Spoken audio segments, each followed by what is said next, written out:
हज़रात नाज़रीन व सामीन अस्सलामु अलैकुम व रहमतुल्लाहि व बरकातुहू। मुखातब हुई हज़रत मौलाना से।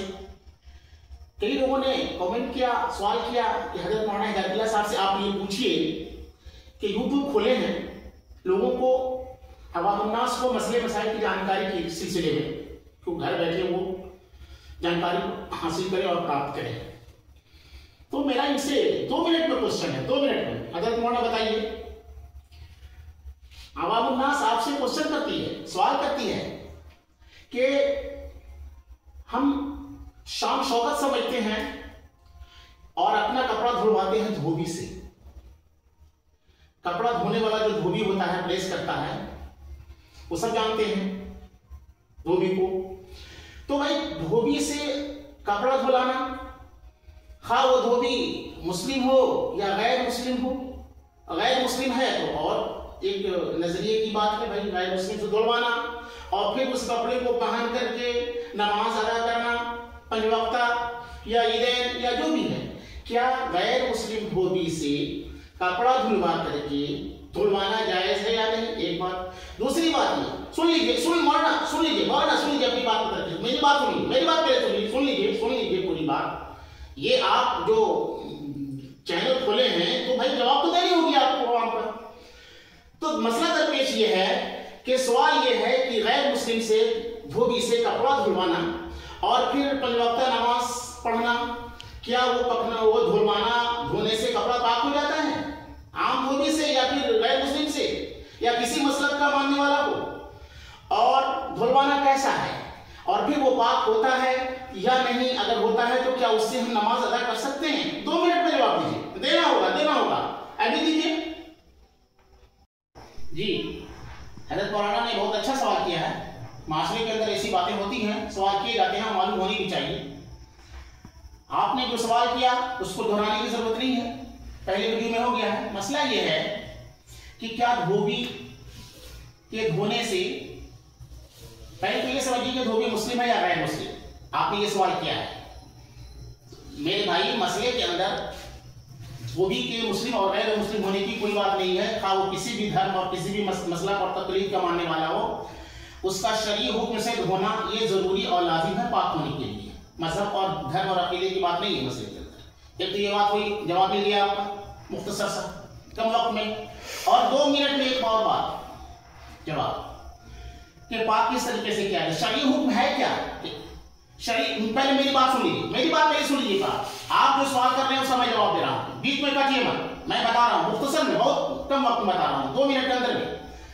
शरीय हुक्म ये है, वो धोबी शरीय हुक्म के मुताबिक होता है और यकीन है कि वो धोबी खा वो किसी भी मसलक का मानने वालों, बात क्लियर हो गई। शरीय हुक्म में उसे धोता है। शरीय हुक्म ये है कि नापाक कपड़े को 3 मरतबा, तब अगर पानी जमा है रो करके उसको हम डुबोते हैं, पानी भरते हैं और साफ करते हैं और धो रहे हैं, कपड़े को पाक कर रहे हैं, तो बाल्टी और टब में 3 मरतबा डुबाएंगे, एक बार डुबाएंगे, निकालेंगे और उसको निचोड़ेंगे और फिर पानी फेंकेंगे। फिर पानी वो नल से भरेंगे और पानी रुका हुआ है तो फिर वो बाल्टी या टब में डुबाएंगे।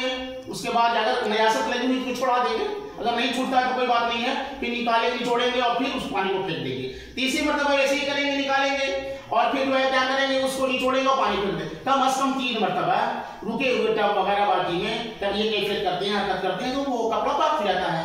और दूसरी मरतबा दूसरी कैफियत ये हो सकती है, या तो नल या बाल्टी या चापाकल या किसी से धोएंगे और वो पानी जो है माएजारी में बह रहा है, तो फिर उसको बार बार वो जो है अलग अलग करने या निचोड़ने की बात नहीं, बस इसी यूं ही निचोड़ते रहें और पानी बह रहा है क्योंकि माएजारी है, सप्लाई वाला वाटर चापाकल का पानी है या नल का या किसी किस्म का पानी है। यकीन हो जाए कि 3 टब हो गया है, इतना के जो हम मुजमी बहे रुके हुए पानी में इतना हम निचोड़ सकते थे 3 मरतबा, इतना कल्ब मुतमईन हो जाए और ये तसल्ली तशफ़ी हो जाए, तस्कीन हो जाए कि भाई उतना पानी 3 टब बह गया निचोड़े पर, जितना हम निचोड़ते, तो फिर उसको एक बार निचोड़ करके आप उसको क्या कर सकते हैं, बार बार निचोड़ करके फिर आखिर में एक बार कस के निचोड़ दे, कपड़ा पाक हो गया। ये हुआ शरीय हुक्म। अगर तो मसले धोबी की बात आपने पूछा कि मुस्लिम हो गए, मुस्लिम को वजाहत हो गई। अगर धोबी धोने वाला, कपड़ा धोने वाला, जो भी मसले का मानने वाला हो, मसले का तकलीफ का मानने वाला हो, अगर शरीय हुक्म से धोता है, यानी कि सुन मेरी बात, पूरी बात सुन लीजिए, उसके बाद पीछे बोलिएगा। अगर शरीय हुक्म के मुताबिक होता है, जैसा कि हमने अभी बताया वो पाक है। और यकीन इस बात से है, इस बात पर यकीन है कि वो धोबी खा वो किसी भी मजहब का मानने वाला और तकलीदा मसलक का मानने वाला हो, अगर वो इस बात पर यकीन है कि इस तरीके से शरीय हुक्म मुताबिक धोता है तो कपड़ा पाक हो गया। और अगर नहीं धोता है, अगर यकीन नहीं है, अगर यकीन नहीं है तो फिर क्या करेंगे? तो शरीयत मेरे भाई उसूल फिक्र और फिक्ही मसाइल के उसूल का एक ज़ाब्ता और कायदा है कि अल अस्लु फी कुल्ली शैइन, अल अस्लु फी कुल्ली शैइन बक़ाउ अला मा काना अला मा कान, अल अस्लु फी कुल्ली शैइन बक़ाउ मा काना अला मा कान। मतलब ये हुआ कि जिस कैफियत से अगर उसका इल्म नहीं है इस धोबी के वो किस तरीके से धोता है, शरीयत के मुताबिक धोता है कि नहीं है, और वो हम कपड़ा नापाक दिए हैं तो फिर वो इसी कैफियत में होगी जैसा कि हमने कपड़ा दिया है। मिसाल के तौर पर अगर हमने साफ कपड़ा दिया, पाक दिया, पाक अलग चीज है, साफ अलग चीज है। पाक होने के लिए साफ होना जरूरी नहीं और साफ होने के लिए पाक होना जरूरी नहीं। मैं बता रहा हूं पाक साफ की बात आ गई तो मुख्तसर में सुनिए ये उसूल जो मैंने बताया कि अल अस्ल फी कुल्ली शैइन बक़ाउ मा काना अला मा कान का मतलब ये हुआ कि जैसे हम अगर यकीन नहीं है तो कि वो कैसे धोता है, वो सही नहीं धोता है, शरीयत मुताबिक नहीं धोता है, अगर यकीन नहीं है तो वो जैसा कपड़ा हमने दिया है वैसे ही उसका हुक्म होगा। जैसे अगर हमने पाक दिया है तो वो पाक हमको आएगा, इसलिए कि उसका तो यकीन है ही नहीं कि कैसे धोया है, साफ धोया कि क्या धोया, जैसा हमने दिया है मिसाल के तौर पर, तो वो कपड़ा जो है उसी कैफियत में हमको मिला, यानी पाक दिया तो हमको पाक मिला।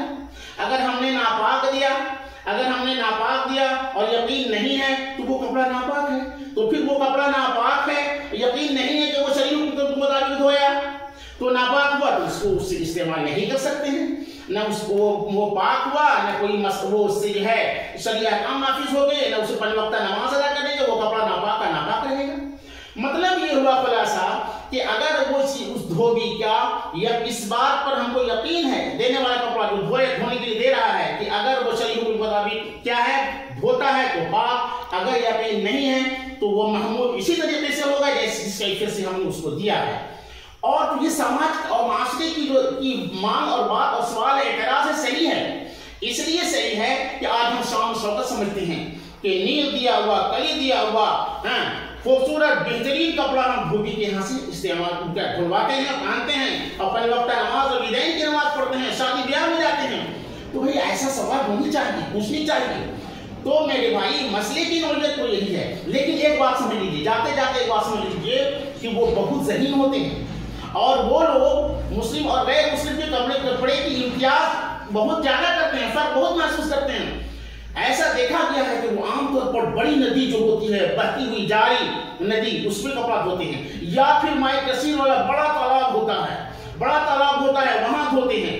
और या फिर उनसे पूछा जाए कपड़ा लेने जाइएगा तो पूछिएगा कि मेरा कपड़ा कहाँ है, तुरंत दिखेगा ये मुस्लिम भाई, अगर गैर मुस्लिम है तो फट से कपड़ा निकाल, इतनी ज़हनियत होती है उनके अंदर। और वो कहते हैं, हम लोग पूछते हैं देहात में मेरा बढ़िया से कपड़ा धोए हैं आप, इसलिए कि हम लोग नमाज पढ़ते हैं, नहीं इसकी नमाज पढ़ते हैं, रोजा रखते हैं, कुरान की तिलावत करते हैं। अरे भाई आप ऐसे बात करते हैं, आप लोग का धर्म नहीं जानते हैं, आप लोग का धर्म इसलिए हम बहुत एहतियात बरतते हैं, साफ सुथरा से अलग होते हैं, ये बात पाई जाती है। अगर आप प्रश्न करेंगे तो ये बातें होती हैं। तो ये बात थी, मसले की नौयत बता दी गई, ये मसला ये है और मास्टर और समाज में इस तरीके की कैफियत है, तो ये मसला होना चाहिए।